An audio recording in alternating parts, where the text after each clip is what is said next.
He was the boy who was forced to walk out of his classroom with his slate and gunny bag. Years later, he became the man who walked into this very parliament hall holding the greatest document of Indian history, the Constitution of India. Indian പാർലമെന്റിന്റെ central ഹാളിൽ വെറും 3 minute പ്രസംഗം കൊണ്ട് കേൾവിക്കാരെ കീഴടക്കിയ ഒരു മലയാളി പെൺകുട്ടിയെക്കുറിച്ച് നിങ്ങൾ അറിഞ്ഞോ? മലയാളത്തിന്റെ അഭിമാനമായി മാറിയ പെൺകുട്ടി AS അനുഷ 3 മിനിറ്റ് കൊണ്ട് അംബേദ്കറിന് ഒരു സ്മാരകം തന്നെ പണിയുകയാണ് ശരിക്കും അനുഷ ചെയ്തത്. In the end, I would just like to conclude by quoting a few words about him, which says, इंसानों को गुलाम बनाकर हजारों बादशाह बने हैं. इंसानों को गुलाम बनाकर हजारों बादशाह बने हैं, लेकिन गुलामों को इंसान बनाकर सिर्फ एक ही बादशाह बने हैं. लेकिन गुलामों को അനുഷയുടെ പ്രസംഗം ഇങ്ങനെയാണ്. നമ്മുടെ രാഷ്ട്രപതി ദ്രൗപദി മുർമു അടുത്തിടെ ഒരു ബിരുദദാന ചടങ്ങിൽ പ്രസംഗിച്ചപ്പോൾ പറഞ്ഞത്, ഡോക്ടർ ഭീം റാവു അംബേദ്കർ എനിക്ക് ഭഗവാനെ പോലെയാണ്. അദ്ദേഹം ചില കാര്യങ്ങൾ ചെയ്തതുകൊണ്ടാണ് ഇന്ന് ഞാൻ നിങ്ങൾക്ക് മുന്നിൽ നിൽക്കുന്നത് എന്നാണ്. നമ്മുടെ രാഷ്ട്രപതി പറയുന്നത് പോലെ എന്താണ് ഡോക്ടർ അംബേദ്കർ ശരിക്കും ചെയ്തതെന്ന് അറിയണമെങ്കിൽ അദ്ദേഹത്തിന്റെ കഥ, അദ്ദേഹത്തിന്റെ ജീവിതം, അതിനേക്കാളുപരി എന്തിനു വേണ്ടിയാണ് അദ്ദേഹം നിലകൊണ്ടത് എന്നൊക്കെ അറിയേണ്ടതുണ്ട്. ബാലനായിരിക്കുമ്പോൾ അദ്ദേഹത്തിനെ ക്ലാസ് മുറിക്ക് പുറത്തിരുത്തി. സഹപാഠികൾ ഉപയോഗിക്കുന്ന കൂജ തൊടാൻ അദ്ദേഹത്തിന് അനുവാദമില്ലായിരുന്നു. സംസ്കൃതത്തിൽ പഠനം നിഷേധിച്ചു. ജീവിതത്തിന്റെ ഓരോ ഘട്ടങ്ങളിലും അദ്ദേഹം വിവേചനം അനുഭവിച്ചു തന്നെ വളർന്നു. എന്തുകൊണ്ട്? ഒരു അധസ്ഥിത സമുദായത്തിൽ ജനിച്ചു എന്നൊരൊറ്റ കാരണം കൊണ്ട് മാത്രം. പക്ഷെ ഇതൊന്നും അദ്ദേഹത്തെ തന്റെ ലക്ഷ്യം നേടുന്നതിൽ നിന്ന് തടഞ്ഞില്ല. എല്ലാ ദളിതരും അവരുടെ വ്യക്തിത്വം, സ്വത്വം ഒക്കെ തിരിച്ചറിയണമെന്നായിരുന്നു ആ ലക്ഷ്യം. ഈ രാജ്യത്തെ സ്ത്രീകളെല്ലാം തങ്ങളുടെ സ്വാതന്ത്ര്യത്തെ പരലാളിക്കുന്നതായിരുന്നു അദ്ദേഹത്തിന്റെ ലക്ഷ്യം.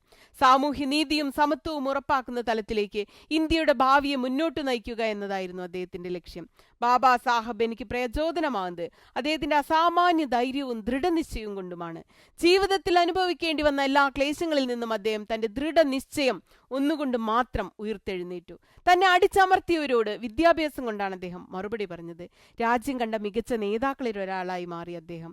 തന്റെ സ്ലേറ്റും തുണിസഞ്ചിയുമായി ക്ലാസ് മുറികളിൽ നിന്ന് ഇറങ്ങേണ്ടി വന്ന ഒരു കൊച്ചു ബാലനിൽ നിന്ന് ഇന്ത്യൻ ചരിത്രത്തിലെ ഏറ്റവും വലിയ രേഖയായ ഭരണഘടനയും കൊണ്ട് ഈ പാർലമെന്റിലേക്ക് നടന്നു കയറിയ വ്യക്തിയായി മാറി അദ്ദേഹം. ദളിതർക്ക് മാത്രമല്ല അദ്ദേഹം പ്രതീക്ഷയുടെ വിളക്കാവുന്നത്, മറിച്ച് തങ്ങളുടെ വിധിയെ മാറ്റി എഴുതാൻ കൽപ്പുള്ള ഈ സമൂഹത്തിനൊന്നാകെയാണ്. സ്വതന്ത്ര ഇന്ത്യയുടെ ആദ്യ നിയമമന്ത്രിയായ ബാബാ സാഹേബ് സ്വാതന്ത്ര്യം, സമത്വം, സാഹോദര്യം എന്നീ മതത്തിൽ വിശ്വസിക്കുന്ന ഒരു ഇന്ത്യയെ വിഭാവനം ചെയ്ത നേതാവാണ്. അദ്ദേഹം നമ്മെ വിട്ടകന്നിട്ട് അരനൂറ്റാണ്ടിലേറെയായിട്ടും അദ്ദേഹത്തിന്റെ വീക്ഷണങ്ങളും വിശ്വാസങ്ങളും ഇന്നും പ്രാധാന്യത്തോടെ നിലനിൽക്കുന്നു. അദ്ദേഹത്തെക്കുറിച്ച് ഇതും കൂടെ പറഞ്ഞ് ഞാൻ അവസാനിപ്പിക്കട്ടെ. മനുഷ്യരെ അടിമകളാക്കി നിരവധി പേർ ചക്രവർത്തിമാരായിട്ടുണ്ട്. പക്ഷെ അടിമകളെ മനുഷ്യരാക്കിയ ഒരേ ഒരു ചക്രവർത്തിയേ ഉള്ളൂ. അതാണ് ഡോക്ടർ ഭീം റാവു റാംജി അംബേദ്കർ. ജയ് ഭീം, ജയ് ഭാരത്. ഇതായിരുന്നു അനുഷയുടെ പ്രസംഗം. A very good morning to one and all present here. I'm reminded of the words of our very own President Srimati Draupadi Murmu when she was addressing a convocation recently. She said, Dr. Bhim Rao Ambedkar मेरे लिए भगवान समान है, क्योंकि उन्होंने कुछ ऐसा किया था जिसके कारण आज मैं आपके सामने खड़ी हूँ. He's like a god to me because he did something which has made me to stand in front of you in the position where I am today. So what exactly did Dr. Bhim Rao Ambedkar do, which our president was talking about? Well, to know that, one has to know his story, his life, and above all, what he has lived for. As a young boy, he was forced to sit outside his classroom, couldn't touch the same pot as his classmates, was refused an education in Sanskrit, and had to face much more discrimination at every stages of his life just for being born into a suppressed caste. But these did not deter him from his goals. His goal to make every Dalit man realize their individual identity. His goal to make every woman in this country cherish the prospects of freedom. His goal to propel India into a future which guaranteed social justice and equality. What has always inspired me about Baba Saheb is his courage and determination. Despite all the hardships that he had to face in his life, he rose up from them with his determination. He answered his oppressors with his education to become one of the best leaders that this country has ever seen. He was the boy who was forced to walk out of his classroom with his slate and gunny bag. Years later, he became the man who walked into this very parliament hall holding the greatest document of Indian history, the Constitution of India. He is that beacon of hope, not only for the Dalits, but for every person in this world who possessed the strength to rewrite their destiny. Independent India's first law minister, Baba Saheb, was a leader who envisioned an India which believed in the religion of liberty, equality, and fraternity. It has been more than half a century since he's gone, but his beliefs and his teachings still stand relevant today.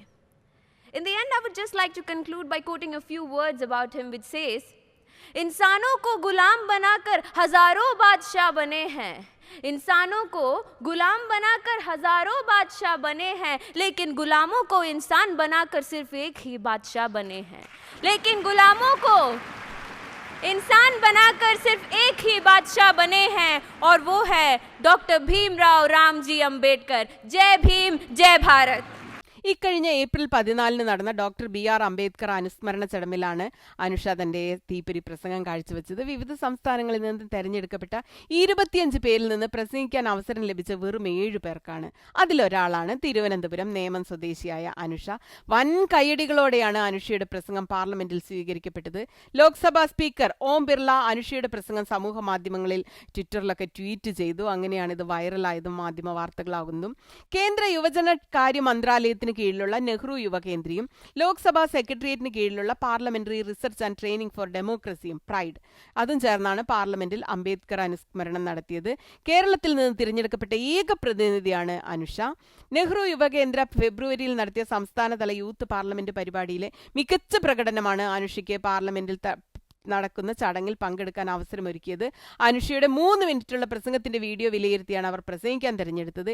7 പേരെ മാത്രമാണ് പ്രസംഗിക്കാൻ തിരഞ്ഞെടുക്കൂ എന്ന് നേരത്തെ അറിയിച്ചതിനാൽ ആ 7 പേരിൽ ഒരാളാകണമെന്ന് ആഗ്രഹിച്ചിരുന്നു. ആ ലക്ഷ്യത്തോടെയാണ് പ്രസംഗം എഴുതിയതും തയ്യാറെടുത്തതുമെല്ലാം എന്നാണ് അനുഷ മാതൃഭൂമിക്ക് നൽകിയ അഭിമുഖത്തിൽ പറയുന്നത്. ആരുടെയും പ്രസംഗ ശൈലി ഞാൻ അനുകരിക്കാറില്ല, ആരെയും ഗുരുസ്ഥാനത്ത് കാണുന്നുമില്ല. കഥകൾ പറയുന്നത് പോലെ ഉദാഹരണങ്ങൾ ചേർത്ത് വിഷയങ്ങൾ അവതരിപ്പിക്കാനാണ് അനുഷയ്ക്ക് ഇഷ്ടം. അതിന് ശ്രോതാക്കൾ കൂടുമെന്നാണ് അനുഷയുടെ ഉറപ്പ്. പിന്നെ വിഷയങ്ങൾ അവതരിപ്പിക്കുമ്പോഴും സ്വന്തം കാഴ്ചപ്പാട് പറയുമ്പോഴും പക്ഷം പിടിക്കാതിരിക്കാൻ ശ്രദ്ധിക്കും. അച്ഛനും അമ്മയും പ്രോത്സാഹനമായി എപ്പോഴും കൂടെയുണ്ടെന്നൊക്കെയാണ് അനുഷ മാതൃഭൂമിയിൽ പറയുന്നത്. അവരുടെ പിന്തുണയാണ് അനുഷയ്ക്ക് എല്ലാം. സെൻട്രൽ ഹാൾ പ്രസംഗത്തിനായി ആദ്യം തയ്യാറാക്കിയ നോട്ടുകൾ കാണിച്ചപ്പോൾ ആർക്കും അതിൽ പ്രത്യേകതയൊന്നും തോന്നിയില്ല. അതുകൊണ്ട് പ്രസംഗം മുഴുവനും മാറ്റി എഴുതി. ആരാണ് അംബേദ്കർ എന്നതിനേക്കാൾ എനിക്ക് എന്താണ് അദ്ദേഹത്തെ പറ്റി മനസ്സിലാക്കാൻ സാധിച്ചത് എന്ന രീതിയിലുള്ള എൻ്റെ ചിന്തകളാണ് അവതരിപ്പിച്ചതെന്നാണ് അനുഷ മാതൃഭൂമിയോട് പറയുന്നത്. തിരുവനന്തപുരം നേമം പ്രാവച്ചമ്പലം സ്വദേശിയും റിട്ടയേർഡ് ഓണററി ക്യാപ്റ്റനുമായ കെ അനിൽകുമാറിന്റെയും കെ ഷീലയുടെയും മകളായ അനുഷ കേരള സർവകലാശാലയിൽ നിന്ന് MSc സുവോളജിയിൽ 1ാം റാങ്ക് നേടിയിട്ടുണ്ട്. ദേശീയ സംസ്ഥാന തലത്തിൽ നടന്ന ഒട്ടേറെ പ്രസംഗ, ഡിബേറ്റ്, ക്യൂസ് മത്സരങ്ങളിലൊക്കെ വിജയിയാണ് ഈ മിടുക്കി പെൺകുട്ടി. NCC A ഗ്രേഡ് സർട്ടിഫിക്കറ്റ് ഒക്കെ ഉണ്ട്. പ്രിയപ്പെട്ട അനുഷ, മലയാളികളിലെയൊക്കെ അഭിമാനമായി മാറിയ അനുഷയ്ക്ക് അഭിനന്ദനങ്ങൾ.